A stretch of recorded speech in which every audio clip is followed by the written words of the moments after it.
Hello friends, welcome to day trader Telugu and good evening. సెన్సెక్స్లో 81 points correction కనిపించి 48,093 దగ్గర close అయితే నిఫ్టీ 9 పాయింట్స్ కరెక్ట్ అయ్యి 14,137 దగ్గర క్లోజ్ అవడం జరిగింది. మార్కెట్లో ఉన్న లేటెస్ట్ అప్డేట్స్ మాట్లాడుకునే ముందు ఐడిఎఫ్సి ఫస్ట్ బ్యాంక్ ఎందుకని ఇలా ఇంట్రాడే సెషన్స్లో 10-13% దగ్గరగా ర్యాలీ అయింది, ఏదైనా రీజన్స్ ఉన్నాయని కామెంట్ సెక్షన్లో అడుగుతున్నారు ఫ్రెండ్స్. సో స్పెసిఫిక్గా ఈ రోజు వచ్చిన అప్డేట్ అయితే ఏదీ లేదు. మనం నిన్నటి వీడియోలోనే మాట్లాడుకున్నాం. ఐడిఎఫ్సి బ్యాంక్ వాళ్ళు వాళ్ళ బ్యాంకింగ్ బిజినెస్ డేటాను రిలీజ్ చేశారు. వీళ్ళ ఖాతాలో చాలా స్ట్రాంగ్ గ్రోత్ కనిపించడంతో నిన్న 3 అరౌండ్ వచ్చిన అప్డేట్తో ఆ పాయింట్ ఆఫ్ టైంలోనే నెగిటివ్గా ఉన్న స్టాక్ ఆల్మోస్ట్ 10% దగ్గరగా ర్యాలీ అయింది. అండ్ ఈ రోజు కూడా 13% దగ్గరగా అయితే ర్యాలీ కనిపించింది. సో ఇఫ్ ఇన్ కేస్ నిన్నటి అప్డేట్ ఎవరైనా ఫాలో అవ్వనట్లయితే నిన్నటి వీడియోని చూడండి. ఇంట్రాడేలో కొత్తగా వచ్చిన అప్డేట్ అయితే ఇది లేదు. నెక్స్ట్ బీఈపీఎల్ గురించి మాట్లాడుకోవాలి, అలాగే ఐనియోస్ గురించి కూడా మాట్లాడుకోవాలి. సో బన్సాలి ఇంజనీరింగ్ పాలిమర్స్, ఇది మనం ఆల్రెడీ December 14th మాట్లాడుకోవడం జరిగింది ఫ్రెండ్స్. సేమ్ అప్డేటే ఇంచుమించుగా. సో అప్పుడు మనం మాట్లాడుకుంది ఏంటి, బన్సాలి ఇంజనీరింగ్ పాలిమర్స్ అలాగే ఐనియోస్ వాళ్ళు తయారు చేస్తున్న ABS resin prices month on month కంపారిజన్లో మనకు పెరుగుతున్నాయి. దీంతో బీఈపీఎల్ అలాగే ఐనియోస్ వాళ్ళకి పాజిటివ్గా ఉంటుందని ప్రీవియస్గా మాట్లాడుకున్నాం. సిమిలర్ టైప్ ఆఫ్ అప్డేట్ ఈరోజు 10 AM అరౌండ్ అయితే రావడం జరిగింది. ప్రెసెంట్ కూడా ఏబిఎస్ ప్రైజెస్ సర్జ్ అవుతున్నాయి, పెరుగుతున్నాయి. సో దీంతో బీఈపీఎల్ అలాగే ఐనియోస్ వాళ్ళు నెక్స్ట్ పోస్ట్ చేయబోయే రిజల్ట్స్ అనేవి చాలా స్ట్రాంగ్గా ఉండడానికి పాసిబిలిటీ ఉంది. వీళ్ళ ఏబిఎస్ రెజిన్ సేల్స్ అనేవి సేమ్ సేల్సే వీళ్ళు చేస్తున్నా అంతకు ముందు కంటే ప్రెసెంట్ వీళ్ళు తయారు చేసిన ప్రోడక్ట్ యొక్క ప్రైజెస్ పెరుగుంటాయి కాబట్టి అది వీళ్ళ ప్రాఫిటబిలిటీని పాజిటివ్గా ఇంపాక్ట్ చేస్తుంది. ప్రీవియస్గా ఆల్మోస్ట్ 138 అరౌండ్ ఉన్నప్పుడు సేమ్ అప్డేటే ఛానల్లో December 14th మాట్లాడడం జరిగింది. నెక్స్ట్ మెటల్ కంపెనీస్ గురించి మాట్లాడుకోవాలి friends. Tata steel, Hindalco. So most of the metal కంపెనీస్ని మీరు గమనిస్తే ఇంట్రాడే సెషన్స్లో చాలా స్ట్రాంగ్ ర్యాలీ మీకు కనిపించింది. సో ఇక్కడ నుంచి కొన్ని డేస్ బ్యాక్ నుంచి మీరు గమనిస్తూ వస్తే మనం ఎక్కువగా ఫోకస్ చేస్తున్న సెక్టార్స్ని metals, cement, real estate, auto అలాగే ఆటో యాక్సెలరీస్ మీన్స్ ఆటో సెక్టార్లో ఉన్న కంపెనీస్, అలాగే వాటికి విడి భాగాలు తయారు చేసే కంపెనీస్ అండ్ ఐటీ కూడా. వీటికి సంబంధించిన స్టాక్స్ ఒక ట్రెండ్ ని ప్రీవియస్ డేస్ నుంచి మీరు గమనిస్తున్నా సరే వీటి రిలేటెడ్గా చాలా స్ట్రాంగ్ పాజిటివ్ యాక్టివిటీ అయితే కనిపిస్తుంది. సో ఇలా సెక్టార్ నేమ్స్ మీకు అలా చెప్పడానికి కూడా రీజన్స్ అయితే ఉన్నాయి. అండ్ మెటల్ సెక్టార్ రిలేటెడ్ కూడా అడ్వాంటేజ్ మనం ప్రీవియస్గా కూడా మాట్లాడుకోవడం జరిగింది. ఈ రోజు ఇంట్రాడే సెషన్లో క్రెడిట్ సూస్ వాళ్ళు మెన్షన్ చేసింది డిసెంబర్ నెలలోనే steel prices 7,000 rupees per ton పెరిగింది. అండ్ కేవలం ఈ వీక్లోనే 3,000 rupees per ton steel prices అయితే పెరిగింది. సో ఇలా టైం టు టైం స్టీల్ ప్రైజులు పెరుగుతూ ఉండడం అనేది స్టీల్ మ్యానుఫ్యాక్చరర్స్కి, స్టీల్ ప్రొడ్యూసర్స్కి పాజిటివ్గా ఉంటుంది. వీళ్ళు చేసిన ఛానల్ చెకింగ్స్లో, అంటే వీళ్ళు డిమాండ్ అండ్ సప్లై రిలేటెడ్గా చేసిన వీళ్ళ పర్సనల్ సర్వేలో స్టీల్ కంపెనీస్ చేస్తున్న సప్లై కంటే కూడా డిమాండే ఎక్కువగా ఉంది. స్టీల్ సెగ్మెంట్ రిలేటెడ్గా వీళ్ళు పాజిటివ్గా ఉన్నది టాటా స్టీల్, జిందాల్ స్టీల్ అలాగే హిందాల్కో. అగైన్ వాటి నేమ్స్ ని మెన్షన్ చేస్తూ ప్రెసెంట్ జరుగుతున్న ఈ డెవలప్మెంట్స్ ద్వారా వీటికి ఎక్కువ అడ్వాంటేజ్ ఉండడానికి పాసిబిలిటీ ఉంటుందని క్రెడిట్ సూస్ వాళ్ళు అయితే మెన్షన్ చేస్తున్నారు. నెక్స్ట్ డిక్సాన్ టెక్నాలజీస్ గురించి మాట్లాడుకోవాలి ఫ్రెండ్స్. డిక్సాన్ టెక్నాలజీస్ వాళ్ళు బోట్ అనే కంపెనీతో, సో వీళ్ళు స్పీకర్స్ తయారు చేస్తుంటారు కదా. సో మోస్ట్లీ ఇయర్ ఫోన్స్ కానీ లేకపోతే బ్లూటూత్ స్పీకర్స్ కానీ డిఫరెంట్ టైప్ ఆఫ్ స్పీకర్స్ ని వీళ్ళు తయారు చేస్తుంటారు. సో వీళ్ళతో ఒక అగ్రిమెంట్ అయితే కుదుర్చుకోవడం జరిగింది. బోట్ వాళ్ళకి కావాల్సిన ట్విన్ వైర్లెస్ స్పీకర్స్ ని డిక్సాన్ టెక్నాలజీస్ వాళ్ళే కమింగ్ డేస్ లో తయారు చేస్తారని, ట్విన్ స్పీకర్స్ ని, వైర్లెస్ స్పీకర్స్ ని డిక్సాన్ టెక్నాలజీస్ వాళ్ళు వాళ్ళ నోయిడాలో ఉన్న ప్లాంట్ లో మ్యానుఫ్యాక్చర్ చేస్తారని డిక్సాన్ టెక్నాలజీస్ ఒక మేనేజ్మెంట్ అయితే అప్డేట్ చేస్తున్నారు. సో ఇలా స్పీకర్స్ తయారీ కోసం వీళ్ళకి ఒక అగ్రిమెంట్ బోర్డ్ దగ్గర నుంచి రావడంతో stock price all time high అయితే టచ్ చేయడం జరిగింది. నెక్స్ట్ 10:35 అరౌండ్ టెలిగ్రామ్ లో బిఎస్సి అలాగే సిడిఎస్ఎల్ రిలేటెడ్ ఒక అప్డేట్ చేయడం జరిగింది కదా. సో దాని రిలేటెడ్ గా ఉన్న మీనింగ్ ని తెలుసుకునే ప్రయత్నం చేద్దాం ఫ్రెండ్స్. బట్ దానికంటే ముందు సిడిఎస్ఎల్ అలాగే బిఎస్సికి ఉన్న రిలేషన్ ని మనం తెలుసుకోవాలి. మీన్స్ మనకి డిమాట్ సర్వీసెస్ ప్రొవైడ్ చేసే సిడిఎస్ఎల్ లో బిఎస్సి వాళ్ళు 20% దగ్గరగా వాటాని హోల్డ్ చేస్తున్నారనమాట. ప్రీవియస్ గా ఉన్న అప్డేట్ ఏంటంటే ఎక్స్చేంజెస్ లో కానీ డిపాజిటరీస్ లో కానీ ఎవరైనా వాటాని హోల్డ్ చేస్తుంటే అది over a period of time వాళ్ళు హోల్డ్ చేస్తున్న వాటాని 15% వరకు తగ్గించుకోవాల్సి ఉంటుంది. సో సిడిఎస్ఎల్ లో బిఎస్సి వాళ్ళు 20% దగ్గరగా వాటాని హోల్డ్ చేస్తున్నారు కాబట్టి కమింగ్ డేస్ లో 15% కి తీసుకురావాలంటే 5% దగ్గరగా సిడిఎస్ఎల్ లో వాటాని సెల్ చేయాల్సి ఉంటుంది బిఎస్సి వాళ్ళు. కాకపోతే ఈ రోజు వచ్చిన అప్డేట్ సెబీ వాళ్ళు ప్రీవియస్గా ఉన్న ఈ రూల్స్ని రిలాక్స్ చేసి 15%కి తీసుకురావాల్సిన అవసరం లేదు, దాన్ని 26% దగ్గరైనా ఉంచొచ్చు. నెక్స్ట్ 10 yearsలో వాటాని 26% వరకైనా రెడ్యూస్ చేయొచ్చు అని అప్డేట్ అయితే ఇవ్వడం జరిగింది. బీఎస్సీ వాళ్ళ దగ్గర ఉన్నది 20% కాబట్టి కమింగ్ డేస్లో వాళ్ళ 5% వాటా ప్రీవియస్గా ఉన్న రూల్స్ ప్రకారం సెల్ చేసిన 5% వాటాని అయితే సెల్ చేయాల్సిన అవసరం ఉండదు. అలాగే రేపటి నుంచి మీన్స్ January 8th నుంచి మనకి ఐటీ కంపెనీస్ ఒక రిజల్ట్స్ అయితే మార్కెట్లోకి రాబోతున్నాయి. స్పెషల్లీ టీసీఎస్ ఒక రిజల్ట్స్ ఎలా ఉంటాయనేది నెక్స్ట్ కమింగ్ డేస్ లో మిగతా ఐటీ కంపెనీస్ రిజల్ట్స్ ఎలా ఉంటాయని ఒక డైరెక్షన్ అయితే మనకి ఇస్తుంది. కాబట్టి మెక్వైర్ వాళ్ళు ఇలా పోస్ట్ చేసే ఐటీ కంపెనీస్ వాళ్ళు రిజల్ట్స్ ని పోస్ట్ చేసినప్పుడు మనం ఏమేం గమనించాలి, అండ్ వాళ్ళు ఎలాంటి రిజల్ట్స్ని పోస్ట్ చేయడానికి పాసిబిలిటీ ఉంటుందని వీళ్ళ ఎక్స్పెక్టేషన్స్ని కూడా ఇక్కడ మెన్షన్ చేయడం జరిగింది. సో ఈ డేటా మన టెలిగ్రామ్లో అరౌండ్ 10:34 అరౌండ్ అయితే ఉంటుంది ఫ్రెండ్స్. ఈ రోజు ఒక 5 minutes ఆ ఇమేజ్ మీద అయితే స్పెండ్ చేయడానికి ప్రయత్నించండి. సో నెక్స్ట్ కమింగ్ డేస్ లో ఆ రిజల్ట్స్ మార్కెట్లోకి వస్తున్నప్పుడు మీకు ఒక ఐడియా అయితే ఉంటుంది.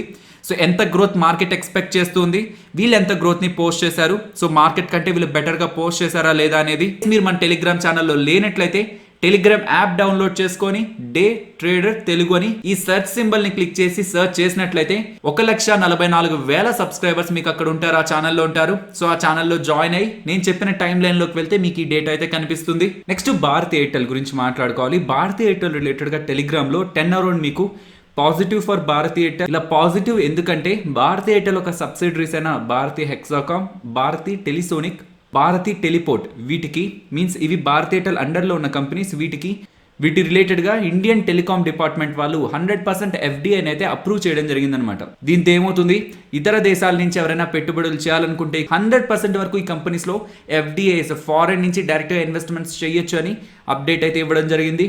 ఈ కంపెనీస్లోకి ఎఫ్డిఐ ఇన్వెస్ట్మెంట్స్ వస్తే భారతీ ఎయిర్టెల్కి ఏంటి అడ్వాంటేజ్, ఇది కూడా మాట్లాడుకుందాం. బట్ ఇదొక్క అప్డేట్తోనే కాదు ఫ్రెండ్స్, ఇంకొక అప్డేట్ కూడా ఉంది. ఎయిర్టెల్ వాళ్ళకి ఒక పేమెంట్ బ్యాంక్ ఉంది కదా, ఆ పేమెంట్ బ్యాంక్లోకి ఫారెన్ నుంచి పెట్టుబడులు రావాలంటే, ఒక లిమిట్కి మించి రావాలంటే ఆర్బీఐ అలాగే ఎఫ్ఐపిబి ఒక అనుమతులు కావాల్సి ఉంటుంది. ఆర్బీఐ అంటే మోస్ట్లీ ఐడియా ఉంటుంది, ఎఫ్ఐపిబి అంటే ఫారెన్ ఇన్వెస్ట్మెంట్ ప్రమోషన్ బోర్డ్ అనమాట. సో ఇతర దేశాల్లో నుంచి వచ్చే ఇన్వెస్ట్మెంట్స్ని వాళ్ళు రెగ్యులేట్ చేస్తుంటారు. సో పేమెంట్ బ్యాంక్, సో ఇది బ్యాంకింగ్ రిలేటెడ్ కాబట్టి ఆర్బీఐ అప్రూవల్ కావాలి, అలాగే ఇతర దేశాల్లో నుంచి వస్తున్న పెట్టుబడులు కాబట్టి ఎఫ్ఐపిబి అప్రూవల్ కూడా కావాలి. ఎయిర్టెల్కి సంబంధించిన పేమెంట్స్ బ్యాంక్ రిలేటెడ్గా ఎఫ్ఐపిబి అలాగే ఆర్బీఐ వాళ్ళు ఇద్దరు కూడా 74% ఫారిన్ డైరెక్ట్ ఇన్వెస్ట్మెంట్స్ ఆ పేమెంట్ బ్యాంక్స్ లోకి తీసుకురావచ్చు అని ఎలాగైతే ఆమోదం అయితే ఇవ్వడం జరిగింది. ఓకే, దీని ద్వారా ఎయిర్టెల్కి ఏంటి అడ్వాంటేజ్, వాటిలో ఉన్న వాటాని మేబీ ఫారిన్ ఇన్స్టిట్యూషనల్ ఇన్వెస్టర్స్కి లేకపోతే ఎవరైనా పెట్టుబడులు ఇతర దేశాల నుంచి చేస్తుంటే వాళ్ళకి వాళ్ళ వాటాని అమ్ముకుంటే కొంత డబ్బులు మాత్రమే కదా ఎయిర్టెల్ రేస్ చేయగలదు. ఆ డబ్బుల కారణంగా ఎయిర్టెల్కి ఏంటి రియల్ అడ్వాంటేజ్ అంటే టెలికాం కంపెనీస్ రిలేటెడ్గా స్పెక్ట్రమ్ ఆక్షన్ అయితే జరగబోతుంది. So government of India spectrum auction ని కండక్ట్ చేస్తుంది. ప్రెసెంట్ ఉన్న అప్డేట్స్ ప్రకారం ఎయిర్టెల్ వాళ్ళు ఎగ్జిస్టింగ్ గా హోల్డ్ చేస్తున్న స్పెక్ట్రమ్ ని రెన్యూ చేసుకోవాలంటేనే 13,000 crores దగ్గరగా ఖర్చు అవుతుంది. అండ్ కొత్త స్పెక్ట్రమ్ ని కొనాలంటే కూడా అడిషనల్ గా క్యాపిటల్ ని వీళ్ళు స్పెండ్ చేయాల్సి ఉంటుంది. కాబట్టి దీని ద్వారా వీళ్ళు రేస్ చేయబోయే డబ్బులు, బికాస్ ఇప్పుడు ఎఫ్డిఐ లిమిట్ని ఇంక్రీజ్ చేశారు కాబట్టి ఈ కంపెనీస్ రిలేటెడ్గా ఉన్న వాటాని వీళ్ళు కొంత సెల్ చేసి ఫారెన్ ఇన్స్టిట్యూషనల్ ఇన్వెస్టర్స్కి కొంత డబ్బుల్ని వీళ్ళు రేస్ చేయొచ్చు. కాబట్టి నెక్స్ట్ March 1 నుంచి జరగబోయే స్పెక్ట్రమ్ ఆక్షన్లో భారతీ ఎయిర్టెల్ వాళ్ళకి క్యాపిటల్ ఎక్స్పెండిచర్ రిలేటెడ్గా ప్రెషర్ అయితే క్రియేట్ అవ్వదు. నెక్స్ట్ మహారాష్ట్ర గవర్నమెంట్ ఒక ఇంపార్టెంట్ అప్డేట్ రియల్ ఎస్టేట్ రిలేటెడ్గా తీసుకుంది. దీంతో మహారాష్ట్రలో ఉన్న రియల్ ఎస్టేట్ ప్లేయర్స్కి అడ్వాంటేజ్గా ఉంటుందని నిన్న మనకి నైట్ ఒక అప్డేట్ రావడం జరిగింది. బట్ దాని తర్వాత వచ్చిన క్లారిటీ ఏంటంటే ఇది ఎంటైర్ మహారాష్ట్రలో ఉండే రియల్ ఎస్టేట్ ప్లేయర్స్కి కాదు, కేవలం ముంబైలో ఉన్న రియల్ ఎస్టేట్ ప్లేయర్స్కి మాత్రమే ఇది అడ్వాంటేజ్. బికాస్ వాళ్ళు ఏ రూల్స్ అయితే తీసుకొచ్చారో అది కేవలం ముంబైలోనే అప్లై అవుతాయని అప్డేట్ అయితే రావడం జరిగింది. సో ముంబై బేస్డ్గా వర్క్ చేసే రియల్ ఎస్టేట్ ప్లేయర్స్ అయితే Godrej Properties, Oberoi Realty, Sunteck అలాగే ఇండియా బుల్స్ రియల్ ఎస్టేట్, వీటి రిలేటెడ్గా యాక్టివిటీని మనం గమనిస్తే, సో ఇది almost morning 8 o'clock around update చేశాను. Godrej Properties, Oberoi Realty, Sunteck ఇవన్నీ కూడా ఓపెనింగ్ పాజిటివ్గా అయినా గెయిన్స్ అయితే సస్టైన్ చేయలేదు. సన్టెక్ ఆల్మోస్ట్ 2% పాజిటివ్ అయితే క్లోజ్ అవడం జరిగింది. కాకపోతే ఇండియా బుల్స్ రియల్ ఎస్టేట్ ఈ అప్డేట్తో నియర్లీ 15% దగ్గరగా ఇంట్రాడే సెషన్స్లో అయితే గెయిన్ అవడం జరిగింది. సో ఓపెనింగ్ నుంచి కూడా చాలా స్ట్రాంగ్ గెయిన్స్ ఈ అప్డేట్తో ఇండియా బుల్స్ రియల్ ఎస్టేట్లో అయితే కనిపించడం జరిగింది. ఓకే, అప్డేట్ గురించి మాట్లాడుకుంటే రియల్ ఎస్టేట్ ప్లేయర్ పనులు చేసేటప్పుడు గవర్నమెంట్ దగ్గర నుంచి అప్రూవల్స్ కోసం కానీ అండ్ వివిధ స్టేజెస్లో గవర్నమెంట్కి పే చేసే ప్రీమియమ్స్ని 50% దగ్గరగా తగ్గించడం జరిగింది. దీంతో ఆ రియల్ ఎస్టేట్ డెవలపర్స్కి 25% దగ్గరగా కాస్ట్ రిడక్షన్ జరుగుతుంది, ప్రాజెక్ట్ కాస్ట్ అనేది తగ్గుతుంది.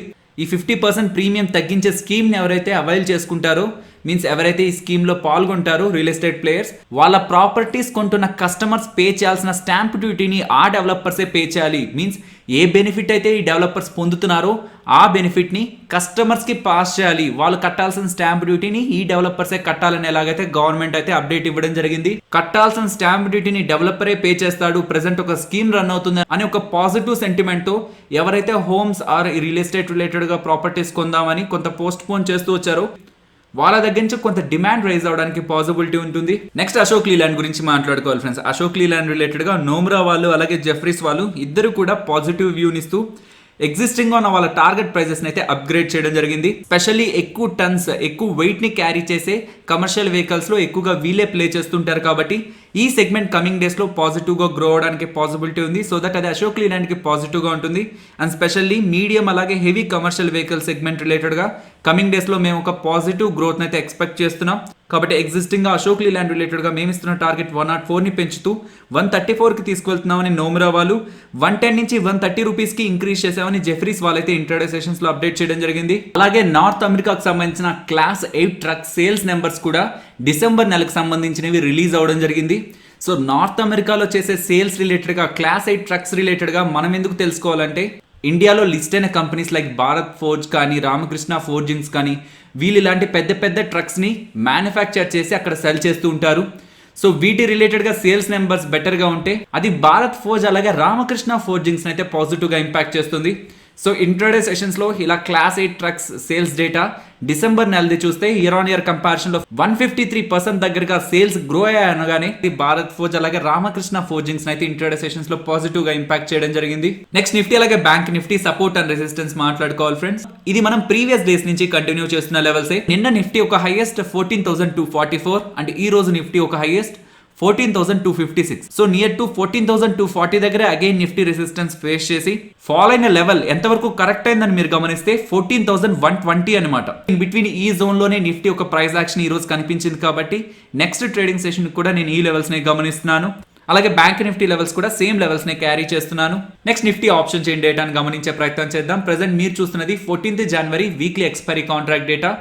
సో ప్రెసెంట్ ఉన్న లెవెల్స్ నుంచి టాప్ సైడ్కి మూవ్ అవుతుంటే 14,200 దగ్గర ఇంట్రాడేలో 15 lakh ఓఐ డేటా బిల్డ్ అవుతుంది. మేబీ అది స్ట్రాంగ్ రెసిస్టెన్స్ అవ్వచ్చేమో అనుకుంటాం. కాకపోతే సిమిలర్ యాక్టివిటీ మనకి పుట్ సైడ్ కూడా ఫామ్ అవుతుంది. 10 lakh around OI data put side కూడా బిల్డ్ అవుతుంది. కాబట్టి 14,200ని ఒక స్ట్రాంగ్ రెసిస్టెన్స్గా అయితే గమనించిన. సో నెక్స్ట్ లెవెల్కి మూవ్ అయితే 14,300 దగ్గర ఓవరాల్ ఓఐ మనకి 23 lakh బిల్డ్ అవుతుంది. బట్ అలాంటి డేటా మనకి పుట్ సైడ్ ఫామ్ అవ్వట్లేదు కాబట్టి నియర్ రెసిస్టెన్స్ గా మనం 14,300ని గమనించవచ్చు. అండ్ ప్రెసెంట్ ఉన్న లెవెల్స్ నుంచి డౌన్ సైడ్ కి చూస్తే 14,000 దగ్గర compared with call open interest మనకి కొంత స్ట్రాంగ్ డేటా పుట్ సైడ్ అయితే ఫామ్ అవడం జరిగింది. కాబట్టి 14,000ని మనం ఇమీడియట్ సపోర్ట్ గా అయితే గమనించవచ్చు. ఫైనలీ ఇది ఫ్రెండ్స్ మన వీడియో. నచ్చిందా? నచ్చితే వీడియోని లైక్ చేసే ప్రయత్నం చేయండి. అండ్ ఈ వీడియో మన వాళ్ళకి యూజ్ అవుతుంది అనుకుంటే తప్పకుండా షేర్ చేయండి ఫ్రెండ్స్. అండ్ మన ఛానల్ని సబ్స్క్రైబ్ చేయనట్లయితే ఛానల్లో ఉన్న వీడియోస్ని ఒకసారి చూడండి. ఆ వీడియోస్ మీకు ఇంట్రెస్టింగ్ అనిపిస్తేనే ఛానల్ని సబ్స్క్రైబ్ చేసి పక్కనే ఉన్న బెల్ ఐకాన్ క్లిక్ చేయండి. మరొక ఇంట్రెస్టింగ్ వీడియోతో మళ్ళీ మీ ముందుకు వస్తాను. అంతవరకు టేక్ కేర్. జై హింద్.